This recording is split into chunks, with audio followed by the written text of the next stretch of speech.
again guys sa subscribe and notification bell on.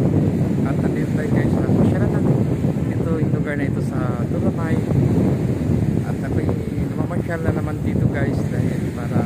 pag ano guys, pag may trabaho na guys, hindi na ako makamasyal dito guys dahil focus sa trabaho. At pag tatapusin namin yung training namin, pagkatapos sa training namin guys, at guys madidiploy na kami guys, karoon na kami na sarili na oras mamamasyal dito. Minsan na lang ganito talagang mababaling na guys sa trabaho, kaya habang na may panahon, may oras na pwede mamasyal dito, pinapasyalan ko to guys kasi pagdating ng panahon na hindi ko na pasyalan dahil sobrang busy na guys sa trabaho guys. Baka guys malayo na akong marating, pwede ka naman itong galawin, pero pag busy ka na, hindi ka na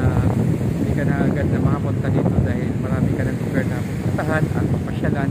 na kailangan mo rin guys na ma-explore ang mga iba't ibang lugar dito sa Pilipinas. Maraming magandang lugar dito sa Pilipinas guys na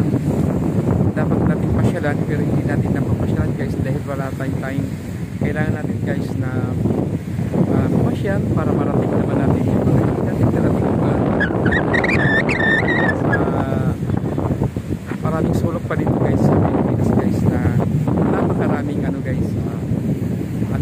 magandang lugar, lalo na guys sa Camiguin guys, yung sa ano namin guys, sa bayan namin guys ay napakaganda talaga yung ano namin doon, yung